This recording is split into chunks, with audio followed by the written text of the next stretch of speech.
भारत के अंदर तो हिंदू 8% घटा ही, मुस्लिमों की आबादी उससे ज्यादा कई गुना बढ़ी है। लेकिन पाकिस्तान और बांग्लादेश में ठीक इसके उल्टा हुआ है। यानी यहां पे अल्पसंख्यक मुसलमान तेजी के साथ बढ़ा है, उसकी आबादी 3 से 4 गुना बढ़ी। हिंदुओं की आबादी घटी। लेकिन पाकिस्तान और बांग्लादेश की स्थिति क्या है? वहां पर हिंदुओं की आबादी तेजी के साथ घटी है। 22% हिंदू था बांग्लादेश में, आज 7% रह गया। पाकिस्तान में नाम मात्र का रह गया।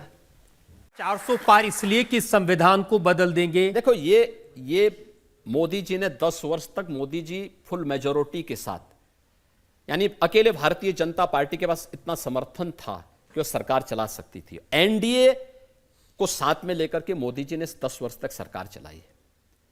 इन 10 वर्ष में कभी संविधान के साथ कोई खिलवाड़ हुआ? मोदी जी ने जब नई संसद बनी तो बाबा साहब भीमराव अंबेडकर के द्वारा बनाई गई मूल प्रति को अपने सिर पर रख करके किसी पवित्र धार्मिक ग्रंथ की तरह दस्तावेज को उसी प्रकार से सिर में रख करके सम्मानजनक स्थान पर देश की संसद में स्थापित कराया। पहली बार हुआ है जब भारत के कोई प्रधानमंत्री भारत के संसद की, यानी संविधान के प्रति इतना सम्मान का भाव व्यक्त कर रहे हों।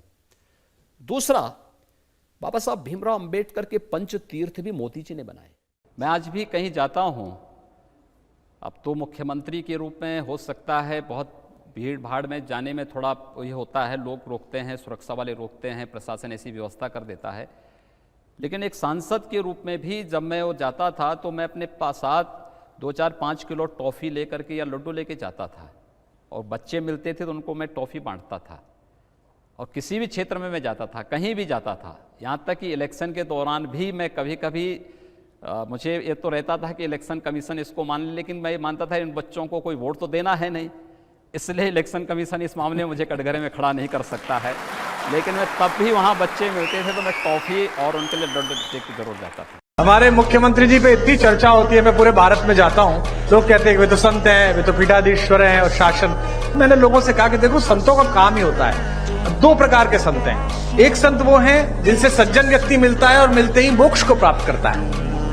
एक हमारे महाराज जी, दुष्ट व्यक्ति दिखता है, मिलता है और फिर मोक्ष को प्राप्त करता है। दोनों प्रकार से साधन संपन्न है। अटल जी कहते थे कि आपके घर पर कोई कूड़ा फेंके तो आप स्वयं साफ कर दो। मोदी जी की, राजनाथ जी की पीढ़ी कहती है कि आपके घर पे कूड़ा फेंके तो आप उससे ही साफ कराओ।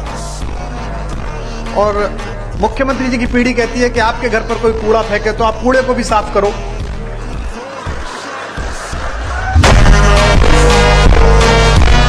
कब्जा